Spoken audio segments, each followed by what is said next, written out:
Hello and welcome to the Gooner Talk, back again with you guys for another episode of what is the Arsenal News Show. Join you every morning at 8 a.m. UK time. Hope you're doing good. Hope you're doing well. Thank you so much, as always, for making this a part of your morning routines. Very much appreciate everybody tuning in on a Friday, very early indeed. But we're here to wrap up and round up all of the latest Arsenal information. Let's jump into the chat box. Thank God it's Friday. Indeed, Amira. Rahil, good morning to you, to Sasan, good morning to Stevie, to Ken, to Olu, Martin, MJ10, Black Shine, Mr. SNLO, Matt G, Stephen, Wilson, Paul, Penny Ween. I hope you're doing well. Very much appreciate your presence. Ponaru, Steve, Marcus, Jose, Nate, Kaiser, Leopold, Carl, Temi, Sarvik, Mr. E, and plenty more of you guys as well. Hold on. Mr. E's picture, am I missing something? That is indeed the TGT hat as Mr. E's picture. I thought I noticed that as it popped up on the screen. It's a very good hat. It's a very good hat indeed. Good morning, everybody. I hope you're doing good and well. Thank you, as always, for tuning in. It is indeed Friday. Thank goodness it is Friday. I'm so ready for the weekend. I've got some plans. I've got things to do. People to see. Is this cap got a little... There we go. It's had a little bump in the top. There we are. Perfect. Yes, lots of stuff going on this weekend. Of course, Arsenal playing Brighton, and we'll talk a little bit about that towards the end of the news section of the show as well. And then we'll move on to the Q&A section. It's only going to be a slightly shorter show today because my office is going to be used by the other half for a very important exam. So if you could wish her all the best of luck, I'm sure she'd appreciate that. Let's crack on with today's stories then in that case. Norton-Cuffy has been called up to the England Under-20s World Cup squads this summer. I suppose this is going to be able to hopefully tie us over somewhat during the period of the off-season.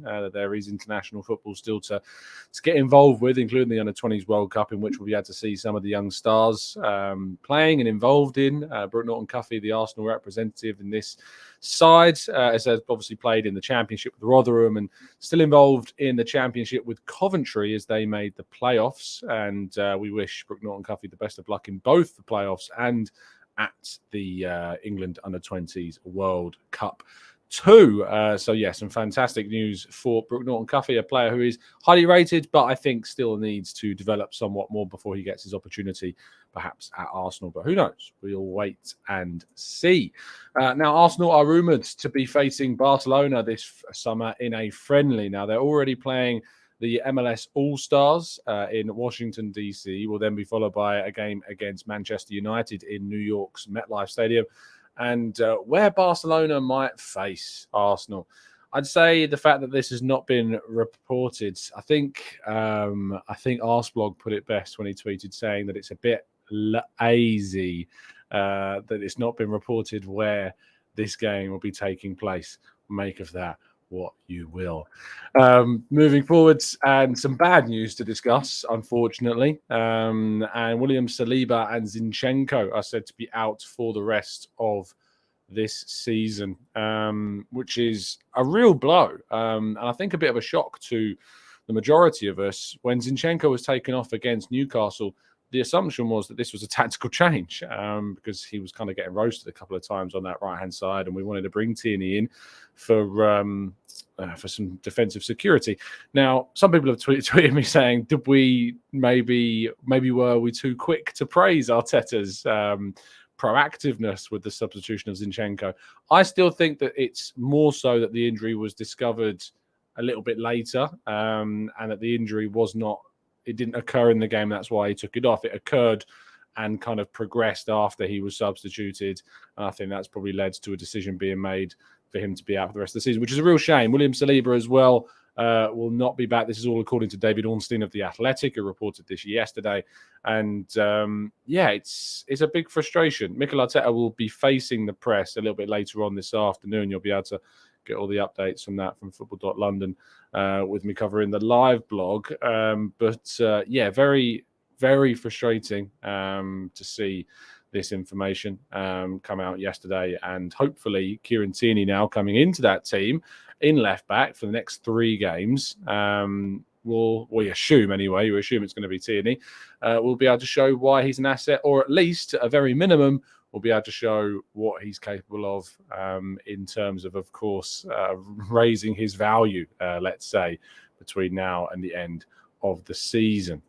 Now, Moving forwards to transfers, and Simon Collins of the Evening Standard reporting yesterday that Arsenal do face competition for Moussa Diaby. Continually, there's kind of ups and downs around the price tag that's reported. We talked the other day about how Bild had suggested that Bayer Leverkusen would want at least 60 million euros, which is about 52, 53, 54 million pounds.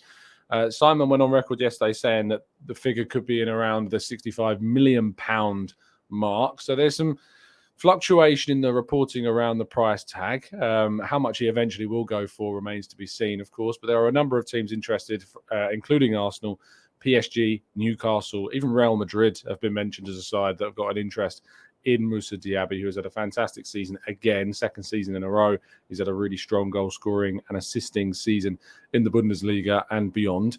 And he will be one of the interesting profiles to watch this summer to see if indeed he does get that move away from Germany into either France, Spain, or England. Let's wait and see.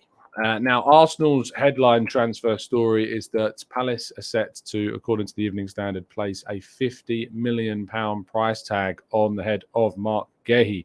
The Crystal Palace defender we know has been linked with Arsenal. David Cross. We had from the Mirror and heard that Marc Guehi was indeed the man that would be linked with Arsenal and Tottenham as well. Both clubs interested in the defender, but £50 million is a lot of money to invest. Now, what I would say is that it's going to cost a lot of money for Arsenal to bring in a defender that is going to be a competitor to William Saliba. We know how good William Saliba is. We know how strong of a player he's going to be. And because of that, if you're going to bring someone in that's going to be able to compete and bring you the depth and competition that you need, we know that we're going to have to spend a good amount of money, probably more so than the £27 million we spent on William Saliba. So to expect us to spend less than that 30 million price tag to bring in someone that's going to give you as good of a competition as what Saliba is, an upgrade on that position, we're going to have to spend significantly. Now, the alternative option for Arsenal, of course, is to move for a right back and allow Ben White to become more of that right-sided centre-back competition again. I think this is certainly an avenue that Arsenal could look to use in the summer, but it's still going to be very, very difficult indeed. Now, lastly, to discuss tonight, 5 p.m, not 6, 5 p.m. this afternoon, we'll be doing our preview show for the Arsenal game against Brighton. We'll be getting all the insight and thoughts of our members from the Discord server looking ahead to Sunday's game. Lineups. We'll, of course, be able to discuss Mikel Arteta's press conference from this afternoon as well, and any predictions of the scoreline we'll be discussing as well. Now, I can predict that you'll be getting some serious and significant safety and security by using NordVPN as your VPN service. Just by going to nordvpn.com/Gooner, you can get yourself a significant discount off a 1 or 2 year plan. And get that courtesy of course, our sponsorship in partnership with NordVPN, which, as I say, is a fantastic service that keeps you safe and secure online, as well as being able to change your geolocation from one place to another digitally, be that on your tablet, laptop, or indeed your mobile device as well. Do not waste time. Go to the link. Help yourselves. Keep yourself safe and keep people away from seeing what you want to be doing while surfing the net. And of course, the continuation of the Thierry Henry signed shirt, framed and mounted with a small television screen, playing some fantastic highlights of the King and his goals. And not only that, but of course, you can enter the competition and enter yourself by doing so into other competitions for a signed and framed Tony Adams shirt, some Arsenal store vouchers as well, totaling £25, 2 of those, and plenty of football prizes, site credit as well. Okay, let's go to your questions in part 2 right after this.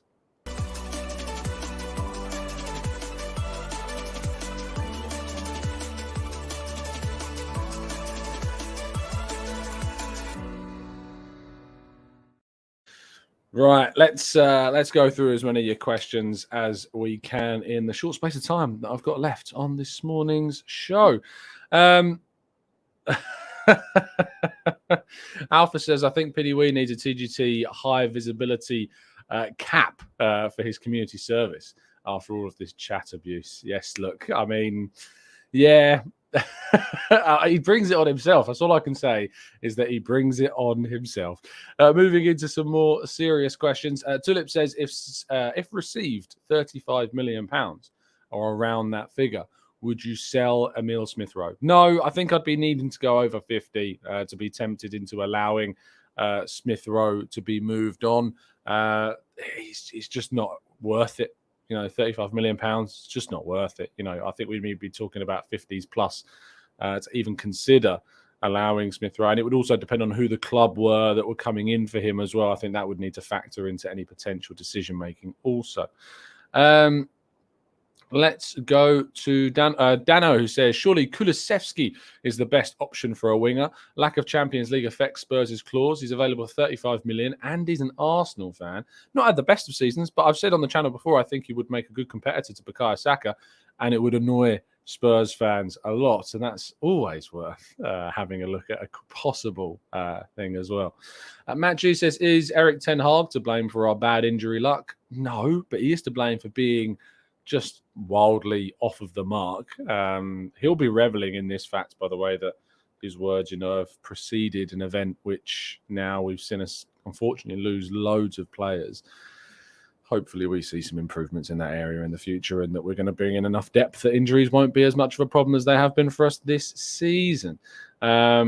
Let's go to Dan says, Tom, I've got 120 yards to the pin. What club do I use? Well, it depends, Dan, on how far you hit each club, mate. If it was me, I'd probably go for I probably can hit a 9-iron pretty accurately at that distance. So I'd probably go for a 9. Depends on the flight as well, of the dip of the hole. So, but I'd probably go for a 9-iron in that situation, Dan, personally. Amira says, why can other clubs overprice their bench players or even academy players, as you'll be paying for potential and maybe sell close to that amount, but we can't, especially with the club's position now as well. I think that reputation comes into it. I think obviously Liverpool, Chelsea, for instance, have not sold players from their bench unless they've got significant money, so they don't need the money in the same way that Arsenal have needed to try and improve things. Arsenal's players have run down their contracts a lot as well.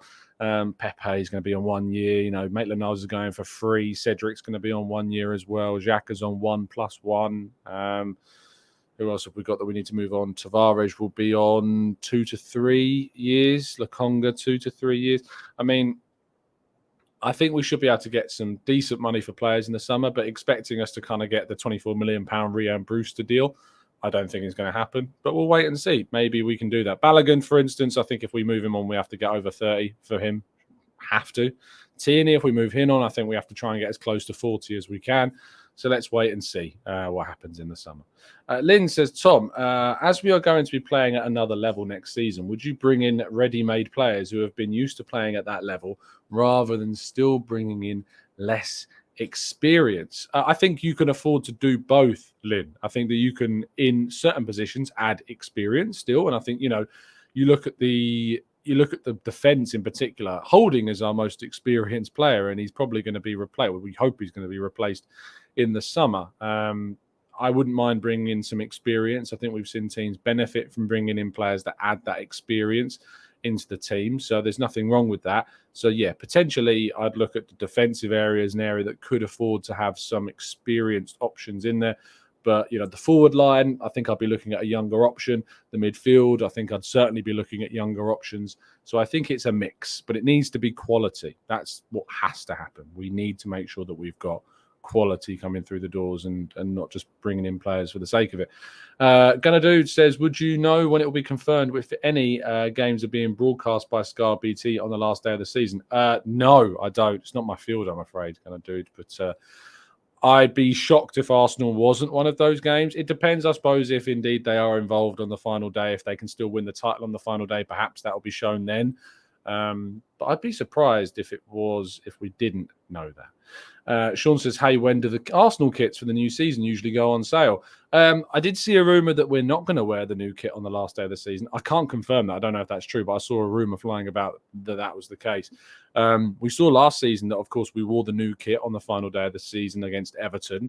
I don't know. I think it was purchasable at that point, but probably sometime in June, to be honest, Sean, probably. Don't quote me on that.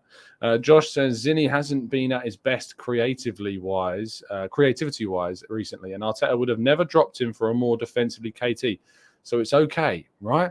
I disagree on the Zinni's creativity side of things. Zinchenko was involved in the build-up of both of the first 2 goals against Chelsea. He was involved in the build-up for the second goal, or maybe the first goal against. He was involved in one of them. He's important for the way in which we build out from the back. And creatively, I think he's still performing at a good level. Defensively, we can, absolutely be talking about the deficiencies defensively. But I think it's a bit wide of the mark to say he's not been doing what he needs to do going forwards. Tierney will still offer stuff going forwards and offer potentially more going backwards as well. I think we'll be okay with Tierney there, and I think it's a great opportunity for Tierney as well. So let's see. Men says, do you think that Teta will bring in Holding and play Kivior at left back? I'd be surprised. I think that he should bring Tierney in. If you think about it, when Zinchenko's come off, he didn't bring on Holding and move Kivior to left back. So I'm hoping that we see Tierney come in and Kivior continue. So let's wait and see if that is indeed the case. Max Days Black says I would bring in Kavica Kvaratskhelia. He's very nice indeed as a player. And yes, I had to search how to Google the spelling. It's a tough one to spell. Fair play for Googling it. Not many people choose to do that. I think that he's going to cost a silly amount of money, to be honest. And, he's going to be one of those 100 million plus players. And I'm not sure necessarily we need a left-sided player, which is where he typically plays. We've got quite a few operators on the left-hand side.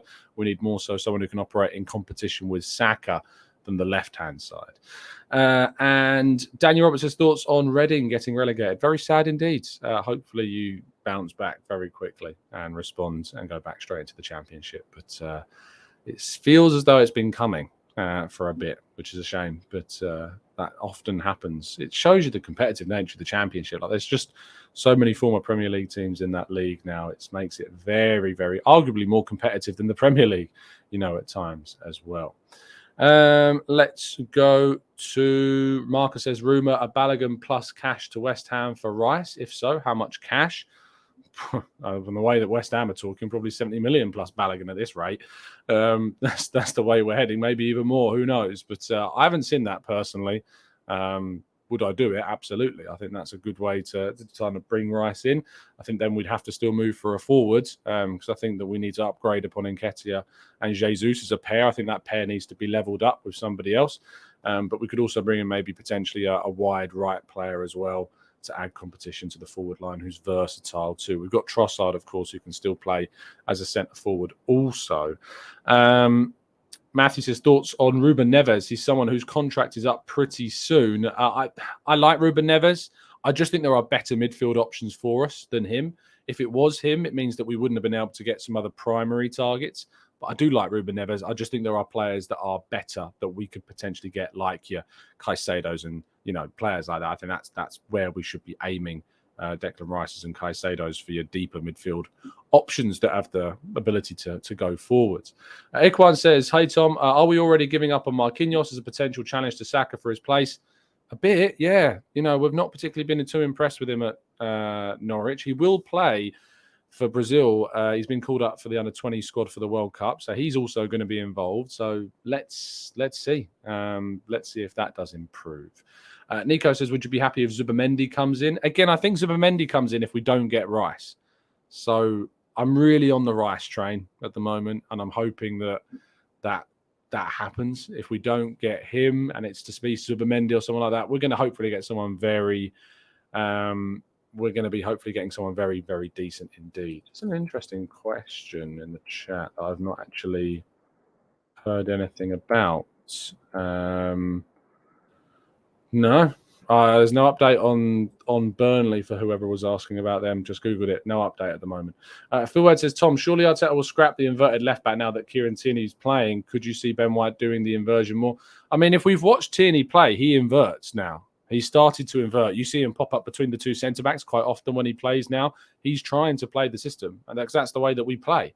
That's what we want to try and do. So I think we'll still play that way, and I think Tierney will just have to adapt continually and will continue to play in that role. So no, I don't think I don't think we're going to see any differences with that. Alexa says, do we need another striker like Osimhen or Kolo Muani? In short, yes, I think we do. And I think Kolo Muani would be a great option for Arsenal. Unfortunately, I don't see that one happening.